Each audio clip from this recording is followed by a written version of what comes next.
Hello दोस्तों, कैसे हैं आप लोग। उम्मीद करते हैं आप सब अच्छे होंगे। हम लोगों का जो मॉडल पेपर है हायर पेपर फर्स्ट के लिए 30 क्वेश्चन यूनिट वाइज, तो हम लेके चल रहे हैं बिना समय गंवाए। मैं शुरू करता हूं अपना ये मॉडल पेपर। ये पीपीटी मैंने नहीं बनाई, ये पीडीएफ से सारी चीज़ें मैंने बनाई हैं। तो इसमें थोड़ा सा बड़ा समय लग रहा था, ठीक है। इसलिए क्या है कि दोस्तों, मैं पीपीटी नहीं बना पाया हूँ, तो रिकॉर्ड कर ले रहा हूँ स्क्रीन। तो आप लोग अपनी तैयारी जांच लीजिएगा, क्या क्या क्या चीज़ें बेहतर हैं। अब इसमें सवाल क्या कह रहा है। पहला, फरवरी 2026 में प्रधानमंत्री नरेंद्र मोदी की इजराइल यात्रा के दौरान भारत इजराइल संबंधों को किस नए स्तर पर उन्नत किया गया। व्यापक रणनीतिक साझेदारी, शांति, नवाचार और समृद्धि के लिए विशेष रणनीतिक साझेदारी, वैश्विक रणनीतिक साझेदारी या रक्षा और प्रौद्योगिकी साझेदारी। किस पे बहुत ज्यादा जोर दिया गया था। ये किस पे ज्यादा बहुत जोर दिया गया था दोस्तों। ये जोर दिया गया हमारा किस पे, ऑप्शन नंबर बी पे। क्या, शांति, नवाचार, समृद्धि के लिए विशेष रणनीतिक साझेदारी। आते क्वेश्चन नंबर 2 पे। क्वेश्चन नंबर 2 क्या कह रहा है। विश्व मोटापा एटलस 2026 के अनुसार 5 से 19 वर्ष की आयु के अधिक वजन वाले और मोटापे से ग्रस्त बच्चों की संख्या के मामले में भारत का वैश्विक स्तर पर कौन सा स्थान है। विश्व मोटापा एटलस 2026 के अनुसार 5 से 19 वर्ष की आयु से अधिक वजन वाले मोटापे से ग्रस्त बच्चों की संख्या के मामले में भारत का वैश्विक स्तर कौन सा स्थान है, बताइए। ये कौन सा स्थान है, ये दूसरा स्थान है। कौन सा, ये दूसरा स्थान है, ठीक है। चीन पहले पे, दूसरे भारत है। तीसरा नंबर क्वेश्चन क्या कह रहा है। भारत सरकार के आधिकारिक कैलेंडर भारत @ 2026 में जनवरी माह किस राष्ट्रीय प्राथमिकता को समर्पित है। जनवरी माह किस राष्ट्रीय प्राथमिकता को समर्पित है, बताइए। बताइए किस पे समर्पित है। ये समर्पित है आत्मनिर्भर भारत पे। किस पे समर्पित है, आत्मनिर्भर भारत पे। क्वेश्चन नंबर 4 क्या करें। उच्चतम न्यायालय ने जनवरी 2026 में एक ऐतिहासिक निर्णय में किस मुद्दे को अनुच्छेद 21 के तहत जीवन के अधिकार का हिस्सा माना। उच्चतम न्यायालय ने, सुप्रीम कोर्ट ने जनवरी 2026 में एक ऐतिहासिक निर्णय में किस मुद्दे का अनुच्छेद 21 के तहत जीवन के अधिकार का हिस्सा माना है। मुफ्त शिक्षा का अधिकार, मासिक धर्म स्वच्छता, मेंस्ट्रुअल हाइजीन तक पहुंच, स्वच्छ पेयजल का अधिकार, डिजिटल गोपनीयता का अधिकार। किसे माना है, किसे माना है। ये सुप्रीम कोर्ट ने मासिक धर्म स्वच्छता की पहुंच आर्टिकल 21 के तहत फंडामेंटल राइट माना है, ठीक, जीवन के अधिकार का हिस्सा माना है। फिर आते हैं क्वेश्चन नंबर 5। मार्च 2026 में देहरादून में आयोजित राष्ट्रीय वन्यजीव बोर्ड की अस्थायी समिति SCNBWL की 90वीं बैठक में वन्यजीव संरक्षण हेतु किन दो संस्थानों के बीच भू स्थानिक प्रौद्योगिकी और AIML के उपयोग हेतु समझौता ज्ञापन पर हस्ताक्षर किए गए। भारतीय वन सर्वेक्षण और इसरो द्वारा, भारतीय वन्यजीव संस्थान और भारतीय वन सर्वेक्षण द्वारा, भारतीय वन सर्वेक्षण और विशाख केंद्र द्वारा, राष्ट्रीय सुदूर संवेदन केंद्र और भारतीय वन्यजीव संस्थान द्वारा। किसके द्वारा हुआ है, बताइए। क्वेश्चन नंबर 5 में आंसर क्या है। ये हुआ समझौता भारतीय वन सर्वेक्षण और विशाख केंद्र द्वारा ये समझौता किया गया। क्वेश्चन नंबर 6 क्या कह रहा है। भाग खा जो शिक्षण एवं शोध अभिवृत्ति से रिलेटेड है, इसमें क्या करें। यूजीसी नेट जून 2026 के नवीन पाठ्यक्रम के अनुसार परीक्षा में किस प्रकार के प्रश्नों की संख्या में उल्लेखनीय वृद्धि हुई है, बताइए। कौन सा कथन इसमें सही है, ये कौन सा। ये यूजीसी अब ज्यादा क्वेश्चन क्या पूछ रहा है, अभिकथन, कारण और कथन आधारित प्रश्न। क्वेश्चन नंबर 7 क्या कह रहा है। कोठारी आयोग 1964-66 की प्रमुख सिफारिश क्या थी जिसे राष्ट्रीय नीति 2020 में संशोधित किया गया। 10+2+3 शैक्षिक संरचना, त्रिभाषा सूत्र, सभी के लिए निःशुल्क अनिवार्य शिक्षा, विश्वविद्यालय अनुदान आयोग की स्थापना। बताइए क्या था।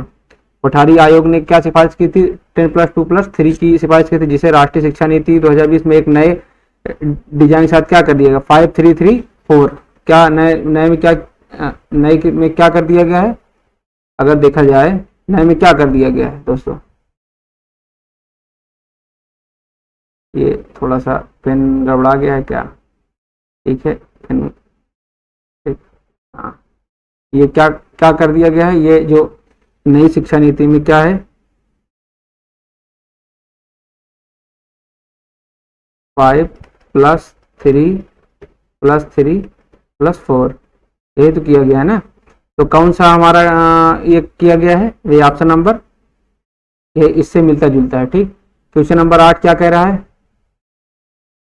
क्वेश्चन नंबर 8 क्या कह रहा है दोस्तों। क्वेश्चन नंबर 8 क्या कह रहा है। क्वेश्चन नंबर 8 कह रहा है कि शोध पद्धति में जब शोधकर्ता किसी इकाई जैसे एक व्यक्ति, एक संस्था, एक समुदाय या गहन एक विस्तृत अध्ययन करता है, उसे क्या कहा जाता है। शोध पद्धति में जब शोधकर्ता किसी एक इकाई जैसे एक व्यक्ति, एक संस्था, एक समुदाय का गहन विस्तृत अध्ययन करता है, उसे क्या कहा जाता है। क्या कहा जाता है दोस्तों, इसे कहा जाता है केस स्टडी मेथड। क्या कहा जाता है, इसे केस स्टडी मेथड कहा जाता है। क्या कहा जाता है, केस स्टडी मेथड कहा जाता है। क्वेश्चन नंबर 9 क्या कह रहा है, यूजीसी द्वारा जुलाई 2025 में किस प्रकार के पाठ्यक्रमों को ऑनलाइन या दूरस्थ शिक्षा ओडीएल मोड में प्रदान करने पर पूर्णतः प्रतिबंध लगा दिया गया। अभियांत्रिकी इंजीनियरिंग पाठ्यक्रम, प्रबंधन मैनेजमेंट पाठ्यक्रम, स्वास्थ्य सेवा संबद्ध पाठ्यक्रम, सामाजिक विज्ञान कार्यक्रम। बताइए यूजीसी ने किस पे रोक लगाई थी, क्वेश्चन नंबर में किस पे लगाए थे, उसने कौन, स्वास्थ्य सेवा से रिलेटेड एवं संबद्ध पाठ्यक्रम पर दूरस्थ जो मोड में दी जा रही थी शिक्षा उस पर पूर्णतः प्रतिबंध लगा दिया गया। क्वेश्चन नंबर 10 क्या कह रहा है, निम्नलिखित में कौन सा शिक्षण का सर्वोच्च स्तर माना जाता है जहां छात्र समस्या समाधान एवं आलोचनात्मक चिंतन में संलग्न होते हैं। कौन सा स्तर माना जाता है, स्मृति स्तर या फिर समझ स्तर, चिंतनशील स्तर या संवेदनशील स्तर, ये कौन सा माना जाता है, ये सर्वोच्च स्तर माना जाता है कौन, रिफ्लेक्टिव लेवल। इसे यह स्तर मॉरिस बिग्गी हंट द्वारा प्रतिपादित किया गया था। ठीक, क्वेश्चन नंबर क्या कह रहे 11 क्या कह रहा है, निम्नलिखित में कौन सा एक open source learning management system LMS है जिसका उपयोग शिक्षकों द्वारा ऑनलाइन पाठ्यक्रम बनाने एवं वितरित करने के लिए व्यापक रूप से किया जाता है। माइक्रोसॉफ्ट टीम्स द्वारा, गूगल क्लासरूम द्वारा, मूडल द्वारा या फिर जूम द्वारा। बताइए क्वेश्चन नंबर 11 का आंसर बताइए, क्वेश्चन नंबर 11 का आंसर बताइए। ये क्या होता है, ये मूडल होता है। क्या मूडल क्या होता है, एक निःशुल्क एवं open source learning management system है इसका उपयोग ऑनलाइन पाठ्यक्रम बनाने एवं वितरित करने के लिए व्यापक रूप से किया जाता है। ठीक, क्वेश्चन नंबर 12 क्या कह रहा है, 12 का निम्नलिखित में कौन सा नेटवर्क उपकरण बुद्धिमान माना जाता है क्योंकि यह डेटा पैकेट केवल उसी डिवाइस को भेजता है जिसके लिए वह अभिप्रेरित है। बताइए कौन सा माना जाता है, ये माना जाता है स्विच माना जाता है। स्विच क्या माना जाता है, स्विच एक बुद्धिमान नेटवर्क उपकरण क्योंकि यह डेटा पैकेट केवल उसी विशेष डिवाइस को भेजता है जिसके लिए वह अभिप्रेरित है मैक एड्रेस के आधार पर। ठीक, क्वेश्चन नंबर 13 क्या कह रहा है, 13 कह रहा है निम्नलिखित में कौन सा क्लाउड कंप्यूटिंग मॉडल उपयोगकर्ता को स्थानीय रूप से इंस्टॉल किए बिना इंटरनेट पर सॉफ्टवेयर एप्लीकेशन तक पहुंचने का अनुमति देता है। ये कौन सा होता है, infrastructure as a service, platform as a service, software as a service, desktop as a service. बताइए क्या होता है ये होता है हमारा software as a service. Software जिसे सॉस बोला जाता है, सॉफ्टवेयर एज ए सर्विस जो होता है एक क्लाउड कंप्यूटिंग मॉडल जिसमें सॉफ्टवेयर एप्लीकेशन इंटरनेट के माध्यम से उपयोगकर्ताओं को प्रदान किए जाते हैं। क्वेश्चन नंबर 14 क्या कह रहा है, निम्नलिखित में से कौन सा प्रोटोकॉल किसी नेटवर्क में डिवाइसों को स्वचालित रूप से आईपी एड्रेस आवंटित करने के लिए उपयोग किया जाता है। बताइए कौन सा प्रोटोकॉल किसी नेटवर्क में डिवाइसों को स्वचालित रूप से आईपी एड्रेस आवंटित करने के लिए उपयोग किया जाता है, कौन सा, ये हमारा कौन सा होता है, ये हमारा क्वेश्चन नंबर 14 का आंसर क्या है, ये होता है dynamic host configuration protocol, DHCP से बोला जाता है। क्या, DHCP।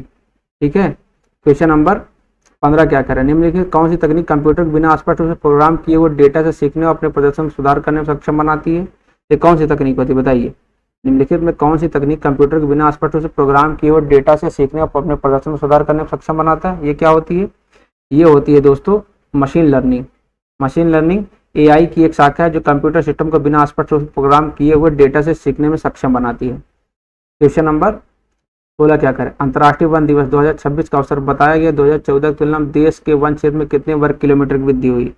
बताइए अंतर्राष्ट्रीय वन दिवस के अवसर पर भारत में कितने वन क्षेत्र में वृद्धि हुई है, ये वृद्धि हुई 13,669 वर्ग किलोमीटर में वृद्धि हुई है। ठीक है, राष्ट्रीय वन्यजीव बोर्ड की स्थायी समिति, क्वेश्चन नंबर 17, राष्ट्रीय वन्यजीव बोर्ड की स्थायी समिति की 9वीं बैठक में चंबल नदी में पर्यावरणीय प्रवाह बनाए रखने पर विचार विमर्श किया गया जिसका उद्देश्य निम्नलिखित में किन नदी जीवों की सुरक्षा करना है। बताइए किन नदी जीवों की सुरक्षा करने पे ये बात हुई, यहाँ पर ये बात हुई थी कि डॉल्फिन और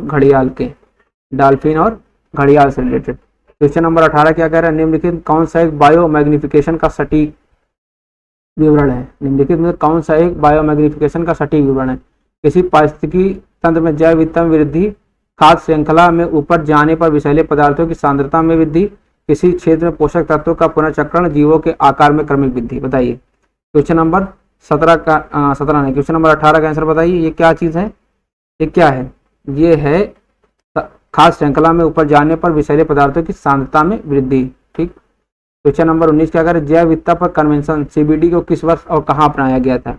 जैव विविधता पर जो कन्वेंशन हुआ था वो कहाँ अपनाया गया था, ये वो अपनाया गया था 1992 में रियो डी जेनेरियो में जो पृथ्वी शिखर सम्मेलन हुआ था। क्वेश्चन नंबर 20 क्या करें, भारत में प्रोजेक्ट टाइगर किस वर्ष प्रारंभ किया गया था, भारत में प्रोजेक्ट टाइगर किस वर्ष प्रारंभ किया गया था, ये किया गया था 1 अप्रैल 1973 को चालू किया गया था। क्वेश्चन नंबर 21 कह रहा है भारत के पश्चिमी तट पर कौन सा द्वीप प्रभु समूह प्रवाल भित्तियों कोरल रीफ से निर्मित है। भारत के पश्चिमी तट पर कौन सा द्वीप प्रवाल भित्तियों कोरल रीफ से, अंडमान निकोबार द्वीप, लक्षद्वीप, श्रीहरिकोटा, मन्नार खाड़ी द्वीप। ये है हमारा क्या लक्षद्वीप, यही पश्चिमी तट पर है। बाकी अंडमान निकोबार पूर्वी पे है, श्रीहरिकोटा ये सब पूर्वी पे, मन्नार खाड़ी सब पूर्वी में है। ठीक। क्वेश्चन नंबर 22 करें निम्नलिखित में किस हड़प्पा स्थल से बृहद स्नानागार मिला है। निम्नलिखित में से किस हड़प्पा स्थल से बृहद स्नानागार मिला है। ये कहाँ मिला है, ये मोहनजोदड़ो से मिला है। कहाँ मिला है, मोहनजोदड़ो से मिला है। क्वेश्चन नंबर 23 क्या कह रहा है स्वदेशी आंदोलन किस घटना के विरोध में प्रारंभ किया गया था। दोस्तों स्वदेशी आंदोलन किस घटना प्रारंभ किया था, ये बंगाल विभाजन जो 1905 में हुआ था उसके विरोध में प्रारंभ किया गया था। क्वेश्चन नंबर निम्नलिखित में किस नदी को बिहार का शोक कहा जाता है। कौन सी नदी है इसमें भैया बिहार का शोक, ये है कोसी नदी। कोसी नदी बिहार का शोक कहा जाता है इसे। क्वेश्चन नंबर 25 सत्याग्रह शब्द का प्रयोग किस आंदोलन में पहली बार हुआ था। सत्याग्रह का प्रयोग सबसे पहले किस आंदोलन में हुआ था, ये जो 1917 का चंपारण सत्याग्रह है इसी में हुआ था। ठीक है। क्वेश्चन नंबर 26 क्या कह रहा है, यह भारतीय संविधान किस अनुच्छेद में धन विधेयक की परिभाषा दी गई है जिसके अंतर्गत वित्त विधेयक को वर्गीकृत किया जाता है। बताइए बताइए किस में दिया गया है, ये दिया गया है आर्टिकल 110 में। किसमें, आर्टिकल 110 में। क्वेश्चन नंबर 27 क्या कह रहे हैं भारतीय संविधान के किस भाग में राज्य के नीति निषेध तत्वों का उल्लेख है।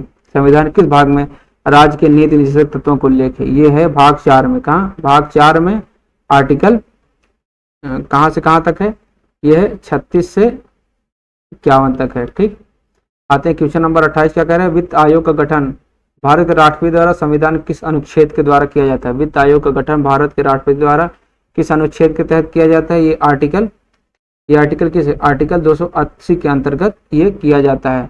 और भारतीय संविधान का अनुच्छेद 280 जो है राष्ट्रपति को प्रत्येक 5 वर्ष की आवश्यकता पड़ने पर उससे पूर्व भी एक वित्त आयोग गठन अधिकार प्रदान करता है। क्वेश्चन नंबर 29 क्या कह रहा है निम्नलिखित में कौन संस्था भारत में मुद्रास्फीति को नियंत्रित करने हेतु मौद्रिक नीति तैयार करने के लिए उत्तरदायी है।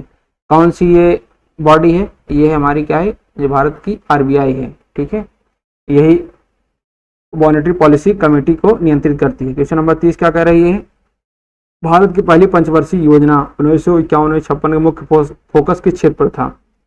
पहली पंचवर्षीय योजना में सबसे ज्यादा फोकस किस पे था, बताइए दोस्तों किस पे था, यह था कृषि एवं शिक्षाई पे था। किसे, कृषि एवं शिक्षाई पे था, जिसे क्या है हैरोल्ड डोमर मॉडल कहा गया। किसे, इसे हैरोल्ड